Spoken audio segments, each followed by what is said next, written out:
বিধানসভা নির্বাচন এবং সেই বিধানসভা নির্বাচনে পাখির চোখ হচ্ছে ভবানীপুর কেন্দ্র। আমরা ভবানীপুর কেন্দ্রেই রয়েছি।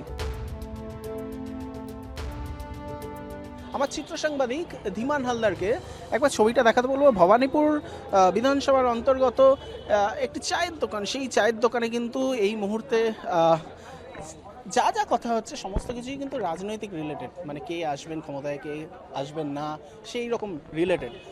এখানে একটা আড্ডার মতন বসেছে, বেশ কয়েকজনের সঙ্গে একটু কথা বলার চেষ্টা করব। হাওয়া তো এখানে উল্টো পাল্টা আছে, সব রকম মিলানো আছে।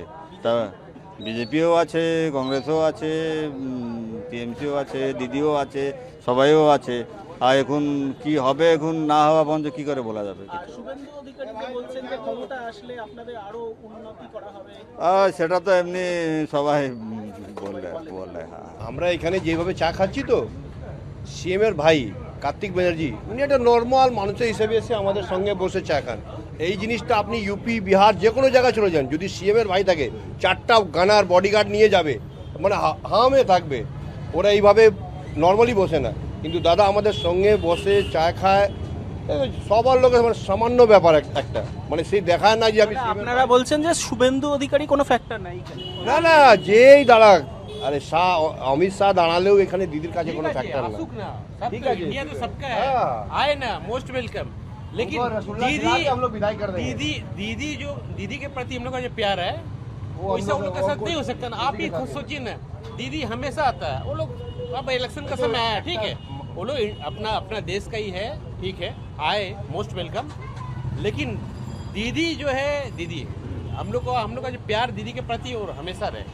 প্রথম কথা, যে বিপদ আপদে সময় অসময়ে পাশে থাকবে, সেইটা প্রথম জিনিসটা হচ্ছে মমতা ব্যানার্জি। ওনাকে যখন, মানে আমি বলছি না, যে কোনো রিক্সাওয়ালা যদি প্রবলেম হয়ে যায়, উনি সিএম আছে, তার মধ্যেখানে উনি না আসতে পারলেও কোনো রিপ্রেজেন্টেটিভকে পাঠিয়ে দিয়ে ওনার ব্যবস্থাটা করে দেয় যাতে ওনার অসুবিধাটা না হোক। তো এইটা তো এর থেকে বড় গুণ তো কিছু হতে পারে না। দ্বিতীয় হচ্ছে, যেমন ধরুন এই গাড়ি পার্কিং এখানে 1 no entry আছে, তারপর এখানে গাড়ি লাগানো থাকে, যেন ছেলেরা খেলে, আসে, চা খায়। তো একটা অযথা কেস দিতে পারে, কিন্তু কোনোদিন আজ পর্যন্ত বলেনি যে এইসব এরিয়া আমার ওনার এরিয়া কনস্টিটিউয়েন্সির মধ্যে আছে, উনি কেস দেবে বা পুলিশকে হ্যারাসমেন্ট করানো, এইসব দিক দিয়ে কোনো রকমের না। শুভেন্দু অধিকারীকে চেনেন? হ্যাঁ, নিশ্চয়ই চিনি, নিশ্চয়ই। আপনি হাসছেন? শুভেন্দু অধিকারী তো আগে টিএমসিতেই ছিলেন, ও তো নিজের বাঁচার জন্য ওইখানে গেছেন। কি থেকে বাঁচান? সে তো সবাই জানে উনি কি ঘাপলা করেছেন না করেছেন, ওই বাঁচার জন্য গেছেন। আমি ও তো ডিটেলে যাবো না, উনি তো এখানেই তো ছিলেন। এ তো উনি তো রোজ প্রচারে আসছেন, আপনারা দেখা? হ্যাঁ, দেখা করেছেন। কি বলবো, উনি বলছেন জয় শ্রীরাম, আমরাও বলছি জয় শ্রীরাম, কোনো অসুবিধা নেই। আমরা জয় বাংলা বলছি সঙ্গে, জয় মা কালী বলছি সঙ্গে। বলছি যে শুভেন্দু অধিকারীকে চেনেন? হ্যাঁ, চিনব না? আমাদের দলে আগে ছিল, লড়াকু নেতা, ভালো নেতা, নিশ্চয়ই চিনি। যখন উনি নির্বাচনী প্রচারে আসছেন দেখা হয়েছে? না, দেখা রাস্তাতেই দেখেছি, দেখা হলেও ওনাকে স্বাগত করবো, কারণ অতিথি দেবো ভব। আপনার মতে কে এবারে বিধানসভা নির্বাচনে এবারে সব থেকে মানে চর্চিত বিষয় হচ্ছে ভবানীপুর কেন্দ্র, যেখানে আপনি ক্যারাম খেলছেন এখন, যেখানকার বাসিন্দা আপনি কি বলবেন, কি ক্ষমতায় কে আসবে? মমতা ব্যানার্জি আসবে, এখানে জিতবে, এটা কনফার্ম আছে। এটা নিয়ে কোনো এইখানে হারাবে না। এখানে 10টা বিজেপি আসলো, 10টা সিপিএম আসলো, এখানে মমতা ব্যানার্জি জিতবে, এটা নিয়ে কোনো 1 ভোট হলেও জিতবে, 1 লক্ষ ভোট হলেও জিতবে। আমরা যা দেখতে পাচ্ছি, যেইগুলো দিদির হাত দিয়ে পেয়েছি, আমার মনে হয় যে দিদির বিকল্প নেই পশ্চিমবাংলাতে।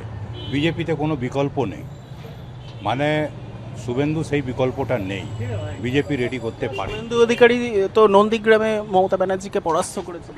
সেটা একটা আবেগ ছিল, কিছু ছিল, অনেকজন বলেছে ইলেকট্রিক অফ হয়ে গেছিল, নানা রকমের একটা আছে ব্যাপার, কিন্তু দিদি বাংলা মাটিটাকে খুব ভালোভাবে বোঝে। মমতা ব্যানার্জি ছাড়া কোনো বিকল্প নেই, কোনো কথাই নেই। আমরা দেখে এসেছি, সে আমরা ওনাকে চাই মন থেকে। একটা কথা হচ্ছে কি, সারা বছর দুরকম ছেলে হয়, স্কুলে পড়তে যায়।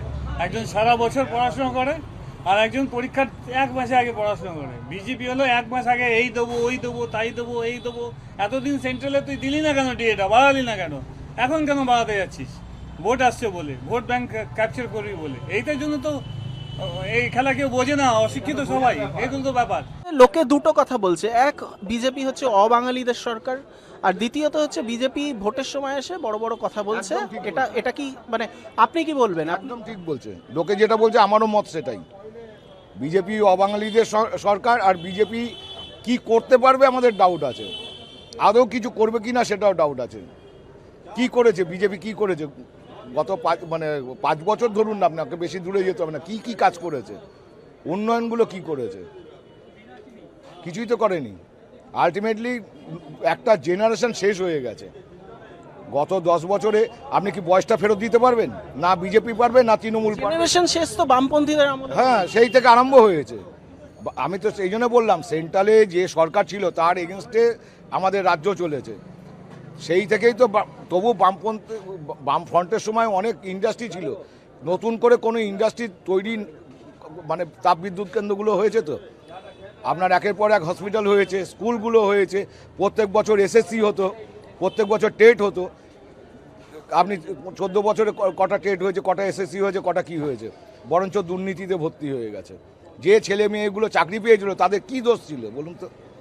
যারা পরীক্ষা দিয়ে চাকরি পেয়েছে তাদের কি অন্যায়টা রয়েছে? তাদেরও তো চাকরিটা গেল। এবারে আপনি কি বুঝছেন, ভোটের হাওয়া কোন দিকে, বিজেপির দিকে নাকি টিএমসির দিকে? টিএমসির দিকে। কেন? কারণ কি, ওরা সত্যি সত্যি কাজের, আর এরা তো শুধু ঢপবাজি করে চলছে, এরা তো খালি ধর্ম করে চলছে, কাজের কাজ তো কিছু দেখতে মনে হচ্ছে করছে না। আচ্ছা, আপনি তো প্রবীণ নাগরিক, আপনি সিপিএম কে এখন কি অবস্থায় দেখছেন? ঠিকই আছে, ভালো অবস্থায় আছে। 1947 সালে তো ভারতবর্ষ স্বাধীন হয়েছে, আর পশ্চিমবঙ্গে ক্ষমতায় এসছে 77 সালে, তো 30 বছর পরে। তো 2011-তে গেছে, কিছু তো একটু অপেক্ষা করতে হবে, করার পরে ঠিকই আছে অবস্থা। সেটা ভোটের পরে ফলাফলে আরও ভালো বোঝা যাবে আশা করি। বিধানসভা নির্বাচনে যেটি পাখির চোখ, অর্থাৎ ভবানীপুর কেন্দ্রে আমরা ঘুরলাম এবং ভবানীপুরের বাসিন্দাদের কেউ বলছেন দিদি ক্ষমতায় আসবেন, আবার কেউ বলছে হাওয়া আছে বিজেপির পক্ষেও, আবার কেউ কেউ সিপিএম এর পক্ষেও বললেন। কিন্তু 4 মে আসল রেজাল্ট দেখতে পাবো। ক্যামেরায় ধীমান হালদারের সঙ্গে অয়ন নিয়োগী, ইটিভি ভারত, কলকাতা।